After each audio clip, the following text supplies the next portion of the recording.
Coming up today here on the Raiders Report, roster cuts are due on Tuesday, August 26th at 4 p.m. Eastern Time. And I know that Pete Carroll and John Spytek, they got a lot of tough decisions to make. So today, I'm going to be looking at players that honestly are probably not going to make that 53-man roster. But I'm going to be that final line of defense. I'm going to be up here making an argument of why the Raiders should give these players another chance. Maybe they're not ready to go right now, but maybe they're going to be ready to go in a little bit. These are players that I believe in that deserve another chance with the Raiders. If you did not know, I am going to be live on August 26th. We're going to go live 2 hours before the Raiders got to cut that roster down. Make sure you're subscribed. Make sure the notifications are turned on. Anytime we go live, it gets wild here on the Raiders Report, and I want you to be a part of the ride. Let's go to the first player here on the screen, and it is Sincere McCormick at the running back position. I was very impressed by what I saw McCormack do last season, and I'll be very transparent.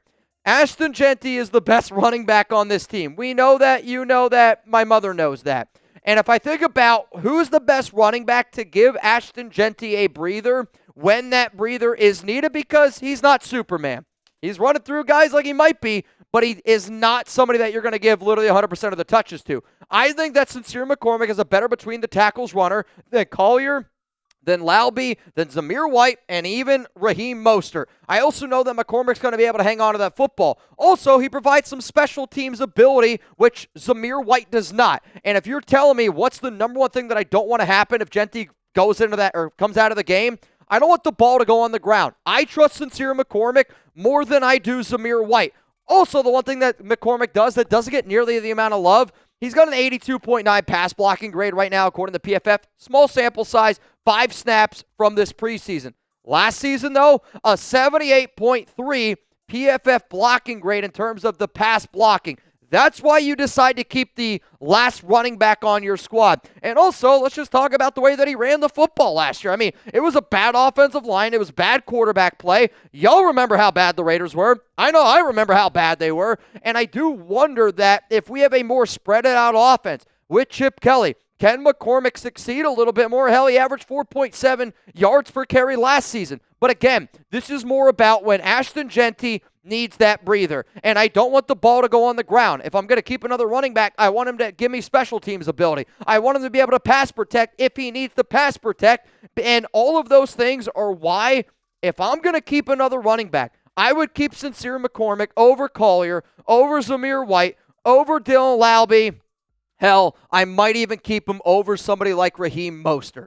And it's because he is the best running back out of all those names I said, plus gives you special teams value that when Jeanty needs a breather, that's the guy that I'm going to put in because he's going to try to go in there. He's going to try to run through a mother effer's face. Let's go to another cut candidate that, I'll be honest, I would try to keep on this roster, and it's Alex Bachman. And I can't believe I'm saying that out loud. I'll say this. There is a chance that Bachman does end up making this squad. But the reason why I am keeping him on this roster is because as it stands right now, I would say that he is the 5th best wide receiver on this team. Behind Jack Besh, behind Dante Thornton, behind Jacoby Myers, behind Trey Tucker. His route running in sure hands, it fits what Geno Smith does best.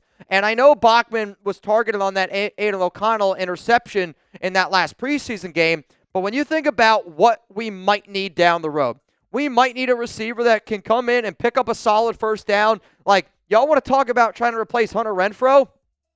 Alex Bachman, I think, is a great Hunter Renfrow style of receiver where I don't need him to do a bunch. But when he's out there in the game and he gets an opportunity, Alex Bachman's going to catch that football. He also offers you some of that special teams help, which allows Tommy Mellott to develop because Mallott's not ready to go yet. And yes, it's frustrating. Yes, like you're hoping for more. But the Raiders also are planning for their future. And Bachman is not somebody that's going to be a part of the future, but at 29 years old, he is somebody that helps you out in a receiver room that does have a lot of question marks with 2 rookies in Dante Thornton and Jack Besh. And Bachman is somebody that goes out there and he competes every single day. Because of that, I would fight for Alex Bachman to make this squad. But I want to know down below, it's going to be the pinned comment here on today's show. If you bleed silver and black, if you're a subscriber to this channel, this is going to be the question that I'm going to ask, and I'm going to hope that you guys deliver. And just like Sergeant Fighter. What's up, my brother? Who's one cut candidate you want to make the Raiders roster? Please let me know down below.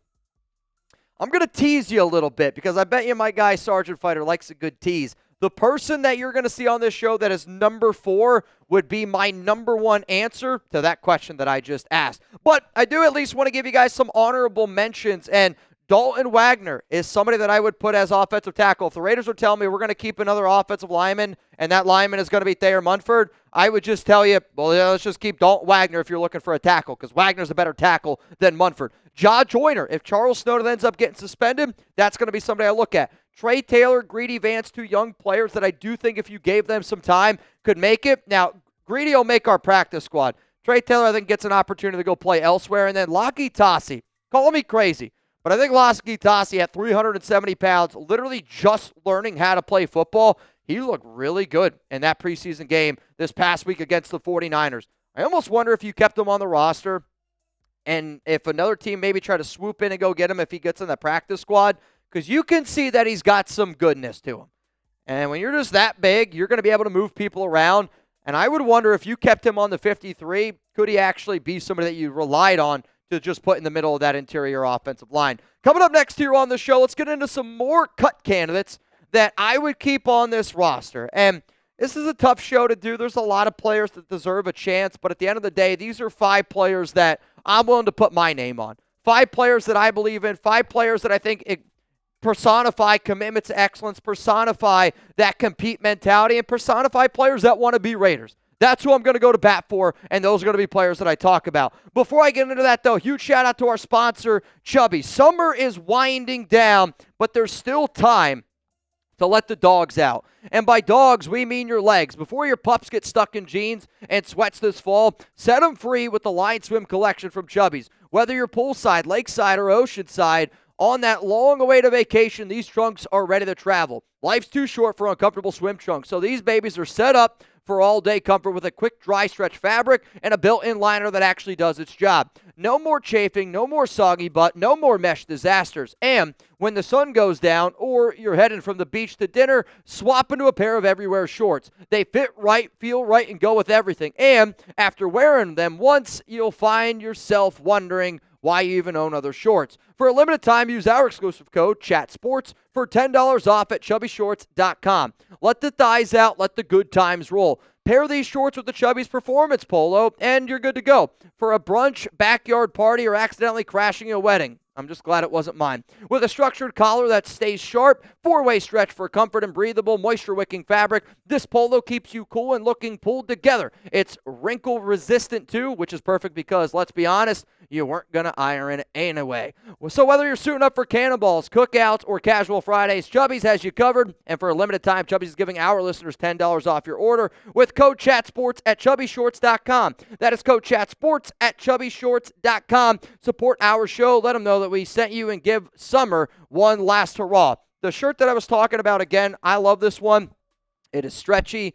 The performance fabric is unbelievable, and if you're somebody that's planning on, I don't know, partying with me out in Tucson, Arizona, or if you're planning on going out to Las Vegas where it's hot as balls, you need something that can handle it. This is lightweight, it's super breathable, and as you can see, I think it's actually impossible to get wrinkly. I think I could crumble it up, put it in my suitcase, put it in my bag, and y'all won't even know. Hell, I might even try that this Friday. Let's go to the next player here on the show. It's going to be Andre Carter at defensive end, and even though Andre doesn't look happy to be on this show, I'm happy that he's on here. And this is going to be one of those players that I've gone to bat for in the past, and he hasn't been on my 53-man roster recently. It's because I haven't been hearing as much. But I do think that he's a solid depth edge rusher, and I am concerned that Charles Snowden is facing a possible suspension, and I don't want to have to deal with a situation where we keep an edge rusher, he gets suspended, and now we have to go look for somebody else. That does concern me, because I think that Snowden is going to end up getting suspended at some point this season. I think also, though, if you end up keeping a player like Zach Carter, let's say, that also allows Tyree Wilson to play a little bit more of defensive tackle. So if you keep a player like Zach Carter to play DT, and Charles Snowden is, let's say, not a part of the picture, then you put Tyree Wilson in at defensive tackle a little bit more. By doing that, and I think that they're going to end up keeping Carter, that means we need another defensive end. And if we're potentially without Charles Snowden, without Tyree Wilson playing edge, we are we're just depending a little bit too much, I think, on Malcolm Kuntz and Max Crosby. Andre Carter, though, has been a player that has at least shown you that he can get after the quarterback. And Carter was somebody who had a sack against the 49ers. I think he is good at being able to get after the quarterback. Outside of that, there's a lot of question marks. But I can remember the year 2021. I know we're hopping in that time machine a little bit, but in 14 games played back in 2021, this is a dude that had 16 and a half sacks. This was a player that some people were considering could be a very high draft pick. Now, the following season in 2022, he didn't have all that good of a year. I think he had like 3.5 sacks. But I believe in his talent, and I believe in his competitive nature, and I believe in Rob Leonard. And for a player that did have some draft pedigree, I mean, I went on NFL.com before doing this show, and I was like, where did they think he was going to get drafted? Because my eyeballs are telling me this is a player that should have been drafted. And once you know it, NFL.com's like, oh, he could have been drafted in the 5th or 6th round. Andre Carter is a good player, and I think for that reason, I would try to keep him on this squad. Coming up here, though, my pinned comment answer. Remember, I told you, I asked you all a question, who's one player you think could get cut that you would want to defend? That player is coming up for me after this YouTube ad break. I'm going to go with linebacker Amari Gainer, and I can imagine that some of the real ones probably got this one because you all know that I got a soft spot for Amari, and it's been a player that I've been rooting for, but it's a player that I've been rooting for because there is a glaring hole in our linebacker room, and it's the inability to cover. And I think he's one of the better linebackers in terms of coverage on our team, and as it stands right now, he's got a 61.0 PFF coverage grade. I think that he's just kind of fallen out of favor because he was a UDFA last season. They got a brand new regime, and this team has brought in so many veteran linebackers. I don't expect Amari Gainer to be better than, a Jermaine Pratt. I don't know if I expected him to be better than a Landon Roberts, but I do think that with the talent that we have, a lot of guys that are north and south players, Amari Gainer is a little bit more of an east and west linebacker, can cover, and he does also give you some of that special teams ability. And I'll be transparent. I would keep Amari Gainer over Tommy Eichenberg. Not saying that I think Gainer's better than Eichenberg, but I think we already have a lot of linebackers that are like Eichenberg. Cody Lindenberg, Landon Roberts, guys that are more just stationary run stoppers where we don't have that coverage linebacker. We don't have that guy, and Amari Gainer can offer you that. Now, only because he hasn't played a lot this preseason, I wanted to be able to show you guys a larger sample size. And last season, in the 2024 preseason, he had 119 snaps, 14 tackles, 2 pass breakups, 1 hurry, an overall PFF grade of 74.0, that coverage grade of 78.5, and he's done a lot of the right things in the offseason. I know he has been around Max Crosby. I know that he's been around some of these other players that a lot of us view and a lot of us value as they're like, you know what? That's what a Raider looks like. And I do really believe that Gainer is going to get an opportunity on a team, and I think that we're going to look back in a year or two, and Gainer's going to be on a roster. And again, I'm not saying he's going to be a superstar, but I think he's going to be a player that ends up making it on NFL rosters on a 53-man because he's a special teams player, because he can cover. And because he can cover, that is a valuable asset that is, I think, being overlooked right now by this Raiders coaching staff. Before we get into the final player that unfortunately is probably going to get cut, I'm at least going to argue for one more dude. If you did not know, I'm going to be out in Arizona. I've never been to Arizona, funny enough.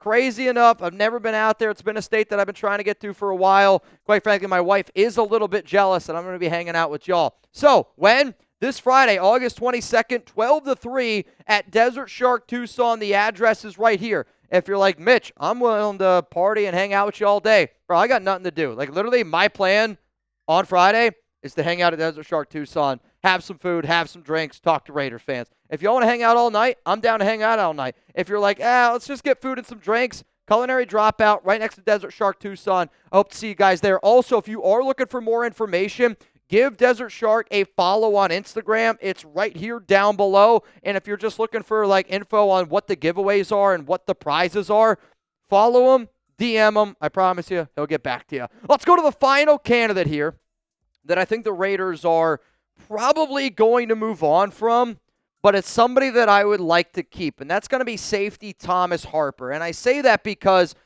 you're going to hear me sound like a broken record. I am concerned about our ability to cover in the secondary, so I'm going to keep players that offer you that ability. And with a 76.4 overall PFF grade, this is somebody that I think could be good. I should also note that this 76.4 coverage grade is from last season. He's played in only one snap this preseason, so that's on me. But it's also because Harper can play in the nickel. And when you see the Raiders, the way that they're envisioning this defense, you can see they want safeties, whether you're a Lonnie Johnson Jr., a Terrell Edmonds, or a completely different skill set like Thomas Harper. They want to know, like, can you drop back into coverage? Can you play cover 3? Can you also play up near the line? Can we get some of that Patrick Graham versatility? And Harper can do that. The problem is, though, he's been battling injuries. He hasn't been out there on the field. And if the Raiders are willing to keep a Lonnie Johnson Jr., I don't know if they're willing to keep two safeties that are a little bit banged up. Now, when you look at his numbers from last season, they were impressive. 191 snaps. You could see the 76.4 coverage grade, but this is somebody that showed you that they could do a lot of different things from overall. I should say where it says snaps, that's his overall PFF grade of that 78.3. But Thomas Harper is a good player, and he is somebody that, when given the opportunity, has shown you, I think, much like Kai Blue Kelly. And Kai Blue Kelly was a dude that going into the offseason, we were kind of talking about, is this even going to be somebody that we discuss making the roster? And now Kai Blue is probably one of our top 2, top 3 corners. I do think that Thomas Harper, with his ability to cover, I just wish the Raiders would give him a shot, because Jeremy Chin is not a covered safety. Isaiah Paul-Mount is a really good safety number 3, but he struggles in coverage.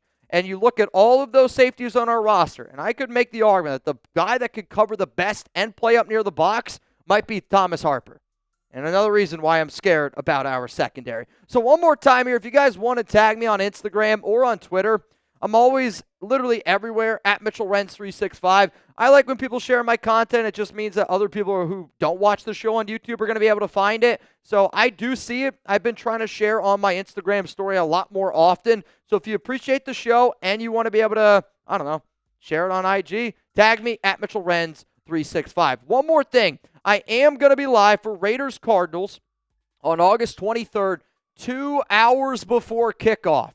It's going to be a great time. I love preseason action, and honestly, the third preseason game might be the most entertaining to watch because guys are literally playing for their jobs. I can remember a conversation I had a few years ago with Nick Kwiatkowski, one of the Raiders' old linebackers. Him and I were out in Vegas. We were partying, and he was literally like, he loved the preseason. It was right around the time there were some conversations about them shortening the preseason, about them getting rid of it. And he was a player where he was like, I'll always fight for the preseason because that's how I ended up making my job. It's how I made my name for myself. This is going to be one of those games. And you're probably not going to see a lot of the starters. Quite frankly, I don't think you see any of the starters. But you're going to see a lot of players that this might be their final opportunity to put on an NFL uniform. And I hope that you tune into the Raiders Report because we're going to have a lot of fun Saturday night.